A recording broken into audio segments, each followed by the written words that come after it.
State Spring in Everett, Mass. was nice enough to let us use his shop for our capstone design project.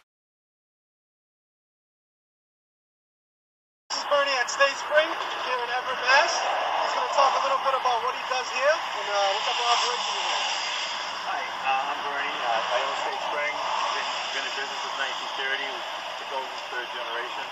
I'm most concerned if we do undercar work, front ends, brakes, exhaust, spring work. I do Curtis snowplow and fishery repair.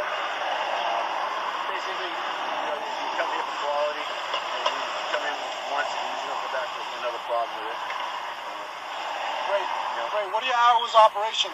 Yeah, we have from 7:30 to 5, Monday through Friday, 7:30 to 12 on Saturday. Okay. What's the address here? 447 2nd Street, Everett, Mass. What's the phone number? It's 617-387-1800. It's right up here, yeah. Make sure you film that up there. I thought you had it. We're going to walk right into the office now here with Bernie.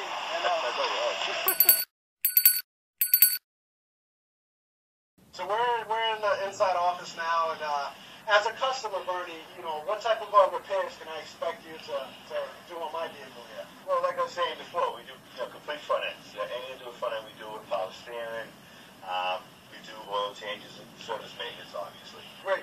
So, shocks and struts, ball joints, anything suspension related. Yeah, anything suspension Great. related. Leaf springs. Okay. And is there anything that you really specialize in that's your forte?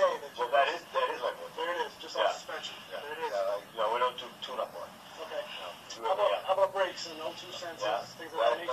O2 I don't really do. Brakes, that's on the car. Great. So anything really on the car? Right. Awesome.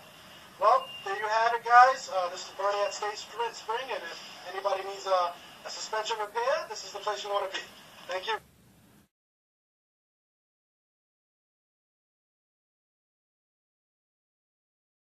Hi, my name is Larry. Past owner of a business airstate out of Spring. Specialized in steering and suspension wheel alignment. A little history of me, I started here when I was in high school. Went into the military, went into the Army, went into a mechanical school there. When I got out of the Army, I came to work in the business here and been running it for about 40 years.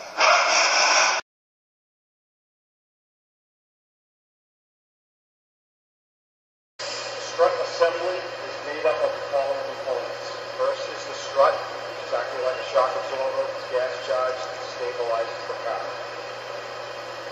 Coil spring holds the car up. Boot goes here, just a dust protector. Rubber rebound, so that on the bottoming it doesn't compress the strut too far. Rubber insulated to stop squeaking. And on top is a strut mount, which actually acts as a pivot fence. What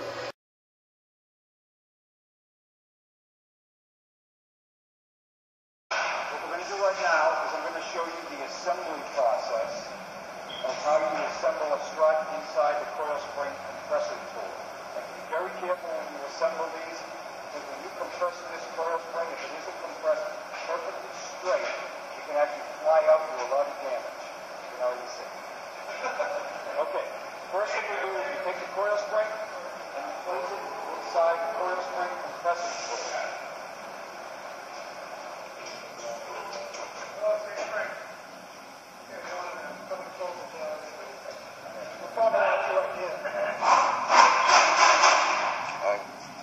Okay, grab the coil spring on the bottom.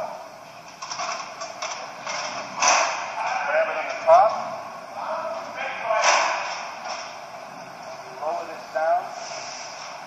Now, Larry, what's the average cost of one of these tools here? This tool here goes for about $800 and is designed specifically for doing struts only.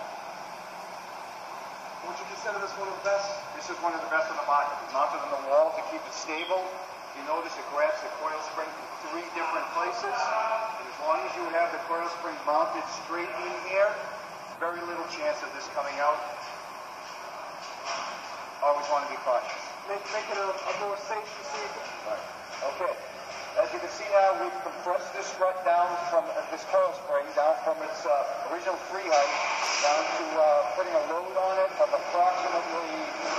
The load of the spring for a Toyota Camry's total weight is 471 pounds. So the spring has a load of 780 pounds or 78 pounds per inch. All right, so now that we've compressed the coil spring, we take the strut, we slide the rebound down over it, take the boot, slide that over, take the coil spring insulator, put it on the bottom, and slide this out through. Okay? Take the strut mount, it's on the top, place that here, pass me that nut right there. Thank you. Put the nut on here, take an air gun, we compress this, tighten this nut, and now it is safe to take it out of the coil spring tool. Okay. Now the strut is all completely assembled. We fork the top nut, and it is safe to take the spring compressor off, take the spring compressor out as one complete unit. Okay? Here's the strut assembly. This is the strut itself. Here's the boot. Here's the rubber rebound, pulley plate, and the strut mount. And this here is what I was talking about. When this is under load, it goes in the car. This allows the pivot right here, so that the knuckle follows the path of the vehicle. And when it sits in the car, it's at an angle approximately like this. And this is called the steering axis inclination right here. Very important angle for wheel alignment. The tire will be sitting right here, which is called your camber.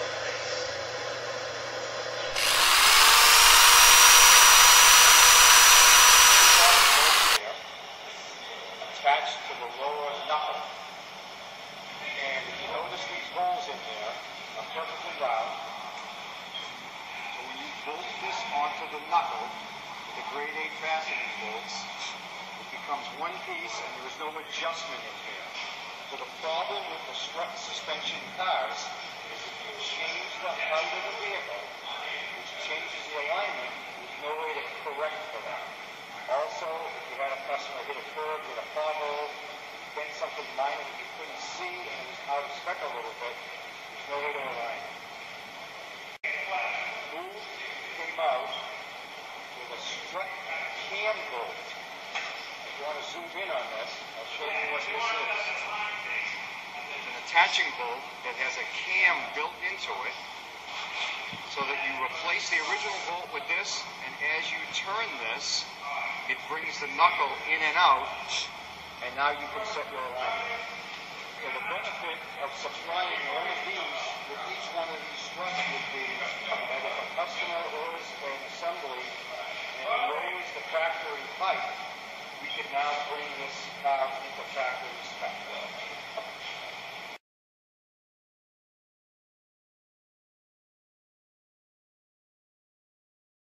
Also, when they want to make a show car, they will lower the ride height, and instead of a wheel sitting perfectly straight, perpendicular to the ground, a camber will be made negative, which will tilt the wheel in anywhere from, say, 5 to 15 degrees.